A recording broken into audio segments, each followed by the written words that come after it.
1940 को Lord Mantu park हालिया Iqbal park Lahore में एक करारदाद पेश की गई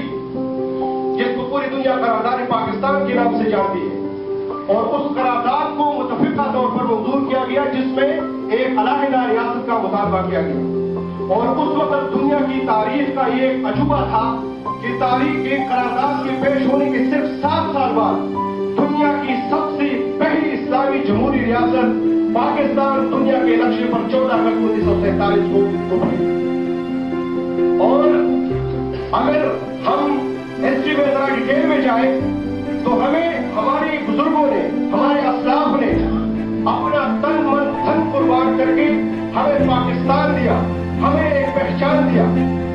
लेकिन अफसोस के साथ कहना पड़ता है कि 47 से लेकर अब तक हम अपने बुजुर्गों के मुतय्यन करदा मकासद को हासिल करने में खातिर कामयाब नहीं हुए, जिसकी बुनियादी वजूहात में सबसे बड़ी वजह यह है कि 47 से लेकर 2012 तक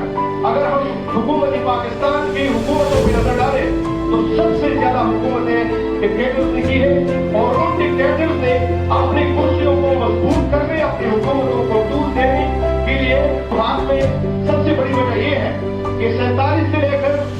2012 तक अगर हम हुकूमत पाकिस्तान की हुकूमतों की नजर डालें तो सबसे ज्यादा हुकूमतें डिक्टेटर्स ने की है, और उन डिक्टेटर्स ने अपनी कुर्सियों को मजबूत करने, अपनी हुकूमतों को दूर देने के लिए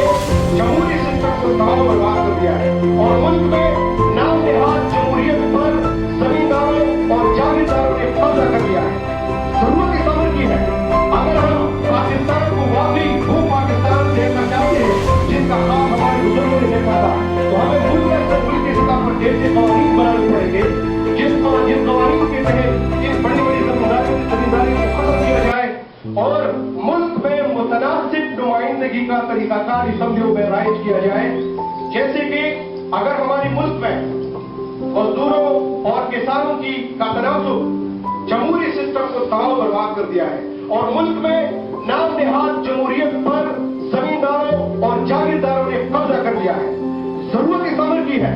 अगर हम पाकिस्तान को वाकई वो पाकिस्तान देखना चाहते हैं जिनका ख्वाब हमारे बुजुर्गों ने देखा था, तो हमें मुल्क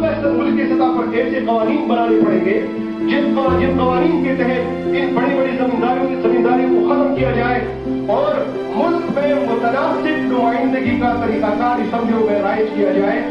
जैसे कि अगर हमारे मुल्क में मजदूरों और किसानों की का तनासुब 70% है तो असम्बलियों में उसकी नुमाइंदगी भी 70% होनी चाहिए। अगर हमारे मुल्क में जागीरदारों और जमींदारों का तनासुब 2% है तो असम्बलियों में भी उनकी नुमाइंदगी 2% होनी चाहिए। और अगर हमारे मुल्क में दानिश्वरों तलबकारों